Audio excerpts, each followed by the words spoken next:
Hi, Don here. Welcome to Podiatry Practice Mastery, where we're helping you take your practice to the $1 million mark and beyond.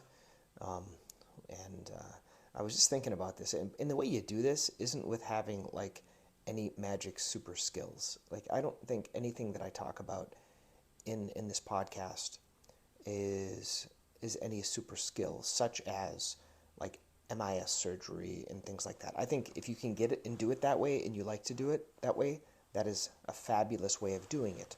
But the rationale of doing an MIS or something else like that is because you have a really good skill at doing that type of a surgery, and you like doing that stuff. But I think the best way to have a great life and a great $1 million practice is doing stuff that you like. I want to share a couple of incidents that happened recently. So I got home from work the other day, and my wife was talking to my little boy, and for some reason he thought that I was a YouTuber, and I laughed, and she laughed, and she said, "So what do you think Dad does all day?" He said, "Well, he makes videos all day because that's what he talks to me about." And it's in truth, I really don't talk about the ingrown toenails I see and the other things that I see to my kids. The thing that gives me more joy these days are the videos these little YouTube shorts that I'm doing. It just kind of gives me some variety to the day. It makes it fun. I get to interact with patients. But that is my kid's perception that Dad is a YouTuber, and so he wants to be a YouTuber. And I said, no, no, no. You're not, you can come and see what I do. I do make a couple of videos a day because that's what I like to do. But I am not a YouTuber, and you are not going to be a YouTuber. And then we were talking as we were driving, and he says, well, my daughter was saying, I'm going to make a blog, and she says, I'm going to make a blog because she likes to do arts and crafts, and she says, I'm going to be a teacher, but I'm going to be a blogger. And she says, and I asked why. Well, it's because I can sell stuff on my blog, and I can sell my little the outline of how I do certain crafts and arts for the kids in school. So it's kind of funny how a lot of the things that I do, that I talk to them about, that they're kind of following in this footsteps. And so my boy says, well, she's going to do a clog. And I said, what's a clog? Well, a blog is where you write. A vlog is where you record videos. She says, but she's going to clog the toilet. That's what. So for my boy, it always ends up talking about poop. That's what he does. Okay. I had a question. A doctor sent me an email. And once again, if you have a question for me, just send me an email. Don@podiatrypracticemastery.com. He said, I am starting up practice, and I don't know what type of a Shockwave device to buy. Now, I am not paid yet by any Shockwave company. So if eventually I am paid, I will do a preface saying I am paid by a company, but I'm not. You really, at this point, have two options. You can do either SoftWave, or you can do the Storz system, which is the Radial and the focused. We have both. So we have two Radial machines, because we have two offices, and we have a focus machine, and we have a SoftWave machine. And if you want my protocols for these, I have them all on a Notion page. You can shoot me an email, Don@podiatrypracticemastery, and I will send you my Notion. Notion is basically just like an online, almost like Google Docs. So I'll send that to you if you want, because I write all of these things down. So if I could do it over again, and you only could buy one machine, I would probably buy either a focused or a SoftWave. One of those two. If you could only buy one machine and you wanted to do your whole scope of practice, okay? Meaning if you wanted to do fractures, things that affect the bone, then you're going to do either just the focused, which is the Storz device, or the SoftWave. But what most people do is a little bit different, okay? Most people, when they're starting out, they're a little bit strapped for money. So I think probably for $15,000 to $20,000, you can get a radial device. And I think with a radial device, you can do about 80% of everything you need to do in podiatry. And so if I was starting out and I didn't have money, I would do a radial device. I would get comfortable explaining Shockwave to patients, and I would do about 80% of what I do. Now, when we had only a radial device, I think we charged, because right now we do both radial and focused, and I charge $250 a session. And frankly, I don't think patients really know what the difference is, right? They just know that they're getting better, and they don't really care. So even if you want to do just the radial, you could charge $200 or $250 a session, and I think that's fine because I think they're going to get better. Better with what? They're going to get better with plantar fasciitis, with other like posterior tibial tendinitis. They're going to get better with Achilles tendinitis, maybe even insertional tendinitis if you use the cobalt tip. They're going to get better with all these soft tissue things that you're dealing with. The bigger thing you have to learn, I think, is how to set expectations for patients, because they're not going to get better right away, and patients want to get better right away. And the hardest thing now, not the hardest, but like the thing that takes more, I don't know if it's faith is the right word, but you have to do the treatments, trust the body of like repairing itself, and then give it time. So you do the 6 treatments. That's what I do, 6. If you listen to any of my stuff, I do 6. Then I give a 6-week break, and then I see them back, and then I do a 12-week break. So it's during that break time that the body does the work.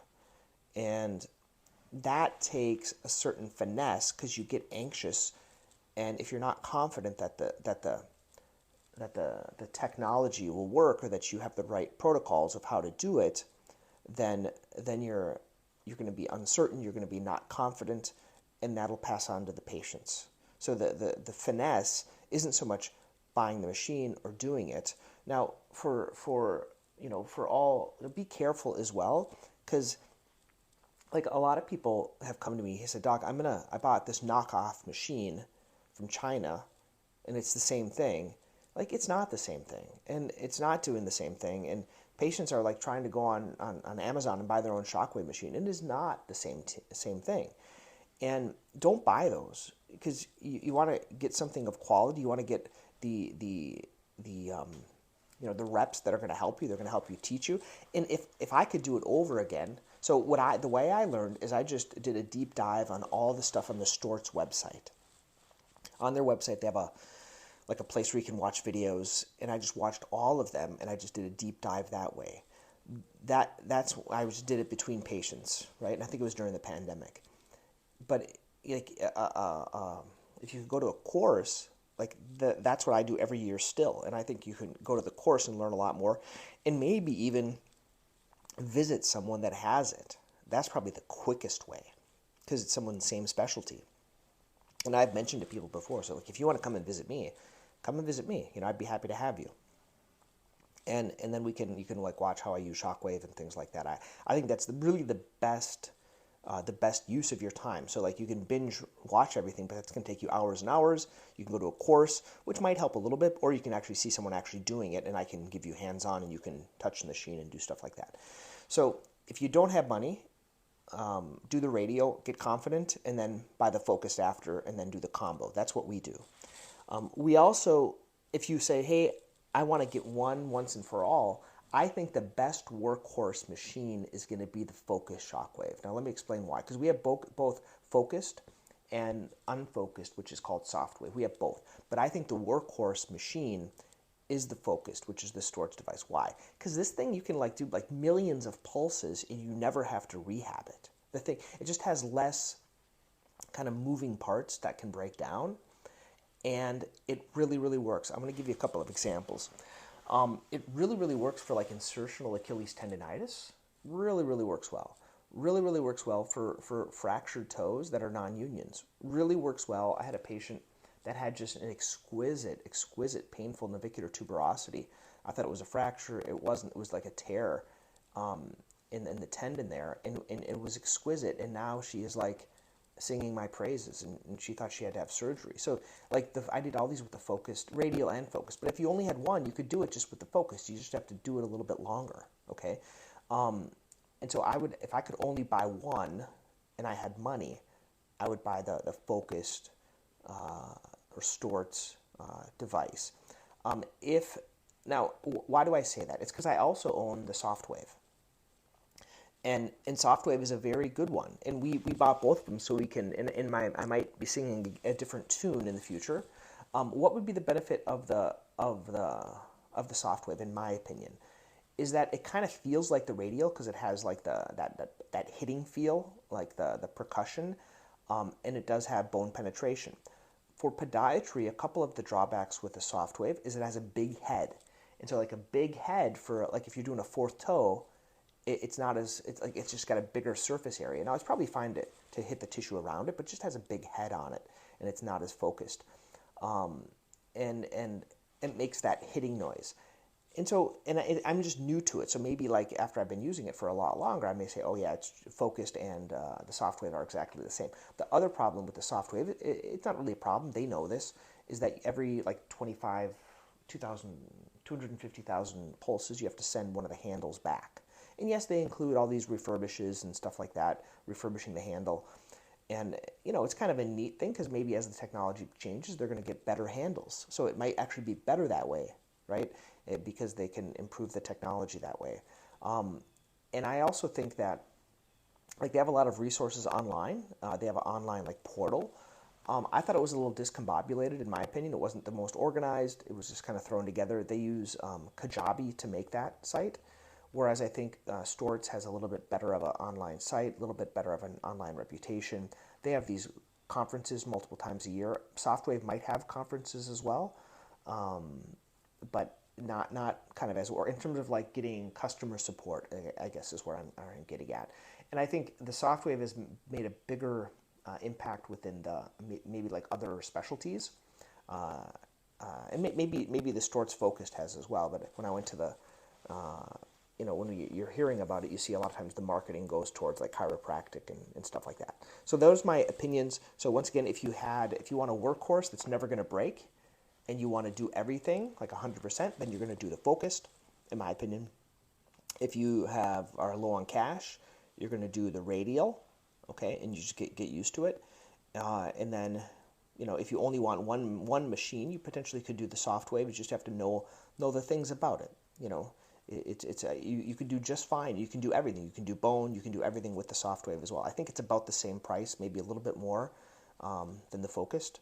But it's a very good device, and we have that as well. It hasn't given us any problems. We've been using it all. I use it pretty much synonymously as I would use my focused, just so you know. So I do Radial first, and then I'd either do my focused if I'm in one office, or I do the SoftWave. And I'm using it exactly the same way, exact same energy, not exactly the same energy because it counts energy different. I guess one of the benefits, I'm just throwing it out here as I'm thinking, is that the SoftWave, they say it can be covered by insurance. So as things start to be maybe covered by insurance, the SoftWave, you can write down the amount of energy you actually put into the tissue. And so I think the trend is, and they've kind of done a lot of work at getting things covered by insurance. We don't use it for insurance coverage stuff, and I don't use it for much wounds, but other people do. Okay, so I hope that helps. That's kind of a long answer about which machine to buy. Once again, I'm not paid by either of these machines. If you are a company listening to this and you want to pay me, I will certainly change my tune if someone starts to pay me, but no one's paying me. Okay, let's go into the day. The first patient, this is what I call the $1 Million Minute, kind of going over the things that helped me bring practice to the $1 million mark today. 53-year-old female. Actually, another thing I just realized, as I'm looking on this sheet, like 90% of my patients are female. So as I'm thinking about like marketing my practice, I have 4 men. And so I think 20% of my practice is men. So if I'm doing marketing messages, I should really just be sending these to females. I was thinking about that recently. Like if I'm doing Facebook ads, it should be all females because those are the ones that I see. I don't know if your practice is the same. So first is this 53-year-old female I was telling you about. Actually, no. Yeah, it is. She had this navicular pain. She saw a rheumatologist. She saw everyone. She had just exquisite pain. Couldn't even push on it. I got an MRI. I was thinking it was a navicular fracture. It wasn't a fracture. It was like a tendinitis, and it just painful. And it went on for about a year. And I did 6 sessions of Shockwave. And 6 weeks later, she was a little bit better. And then 12 weeks later, she is like 100%. And she was in a boot forever. And now she is just totally fine. And she has just a lot of other health issues as well. And so, like for this one here, this is one she's going to tell a lot of people about Shockwave. She's going to tell a rheumatologist. And I was scared. Like, when I was doing the focused on her, I couldn't, like, usually I can get up to, like, 0.3. Like, I couldn't get 0.05 for her. Like, I could do anything. You couldn't do anything. And the thing still worked. So there was a focused, because the radial was too painful. So, with the radial on her, I actually did the silicone tip, which I feel like it doesn't do anything. But it worked for her. Next was a 74-year-old female. She came in. She had Swift number 4, and I'm going to see her back in 3 months. So I tend to do 4 Swifts a month apart, and then a 3-month follow-up, getting better. Both of those I did videos, YouTube shorts for. Next was a 52-year-old female with right insertional Achilles tendinitis. She got the Pelto Special, night splint foam rolling, morning stretch. She got shoe recommendations. And she was referred by some of her other nurse friends at the hospital, and because they had Shockwave, or she thought it was ultrasound. She didn't know what it was, but it was Shockwave. She set up for 6 sessions, and I'm not going to start the first one. I didn't have time to do that. So that would be my MVP patient. So she's going to get those 6 sessions. I'm going to see her back in a week. The way I'm offering Shockwave these days is I'm saying, hey, most patients do it once a week, so if you can get the 6 sessions in within 8 weeks, that's fine. But if you want to speed things up, research shows you can do it every 72 hours. So some patients, they just want to get them done with. So they would rather come in twice a week. If I have time in my schedule, I can accommodate that. Next patient was a 58-year-old female for a pre-surgical discussion for a right second met. She has a little ossicle or exostosis on the plantar second metatarsal head. Did an ultrasound just to show where it was at. I've done x-rays in the past. I prescribed her medications so I can bump my visit to a level 4 for a pre-surgical discussion. I do these within 30 days of my surgery to see them back. I go over my pre-surgical PowerPoint slides. If you haven't seen those, let me know. Basically, it's a pre-surgical discussion. It's a slide deck I go through so I don't forget anything, sign consents. And then I prescribe the medication. So what I do in my EMR, which is ModMed. Once again, I'm not being paid by ModMed either. I'm just sharing. We switched from Athena to ModMed. It was a pain. If you haven't listened to anything, I thoroughly documented how much it sucked. But I think any EMR, it sucks when you're switching. And the ModMed, I can put a prescription in. And I have it, so her surgery is usually on Wednesday, and I have it show up a couple of days before in her pharmacy so she can pick it up before surgery. And you can like pre-schedule those. And then it has like a 2-point verification with your cell phone to prescribe that. Next patient was a 87-year-old man. Oh, she also gets a shower cover. All these patients always get shower covers as well.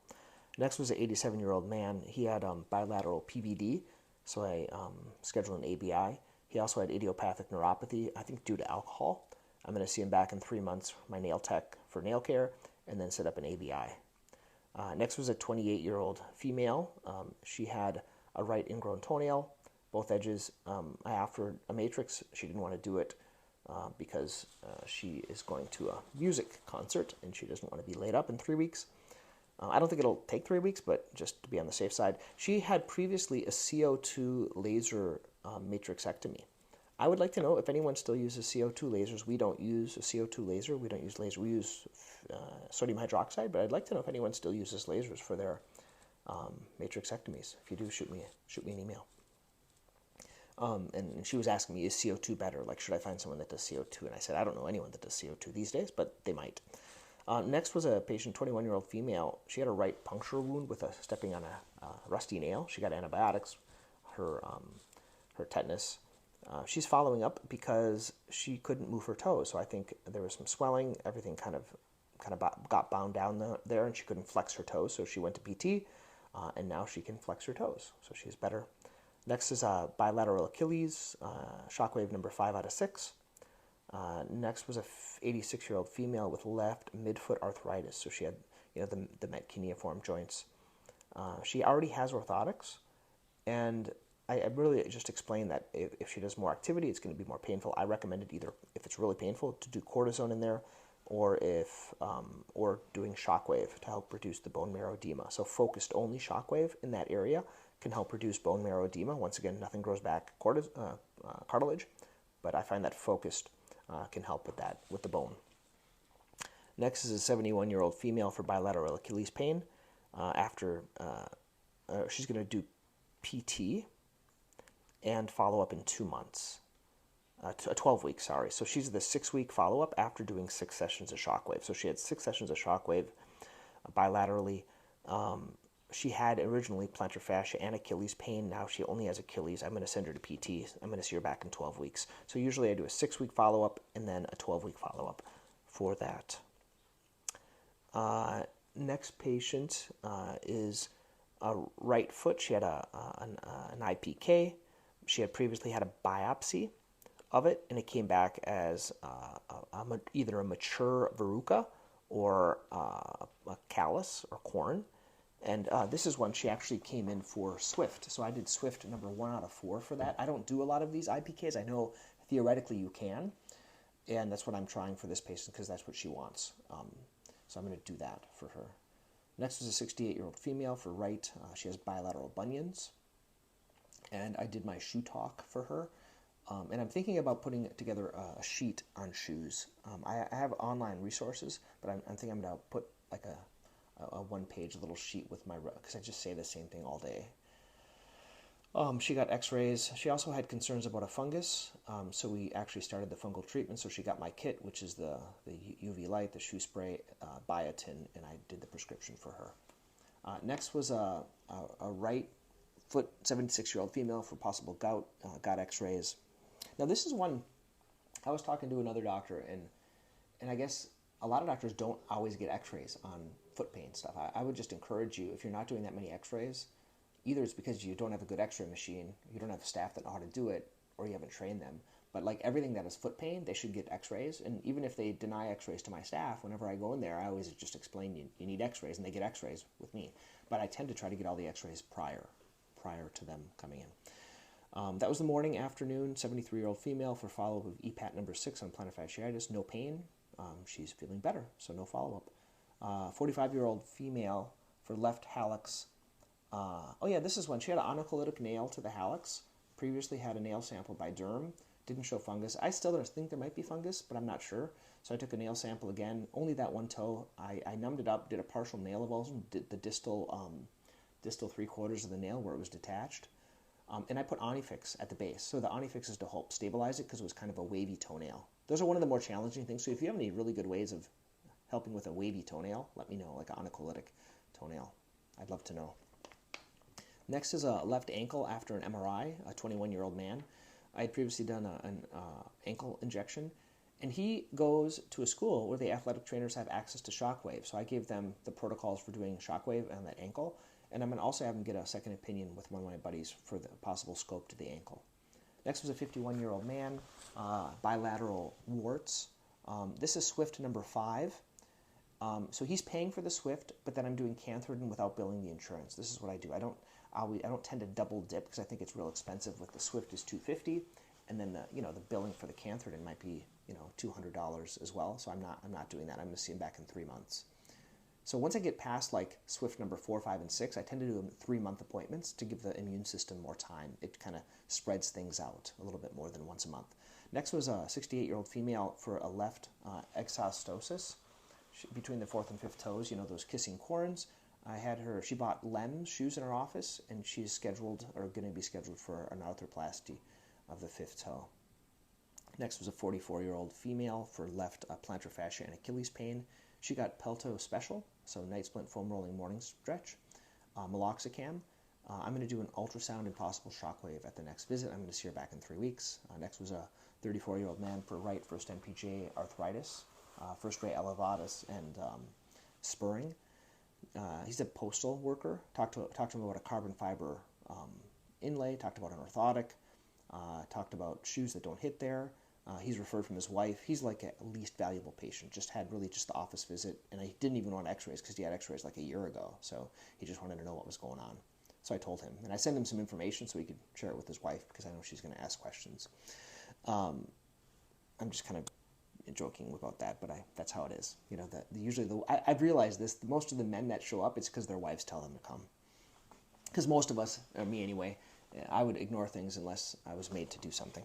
Next is a bilateral nail fungus after the booster dose.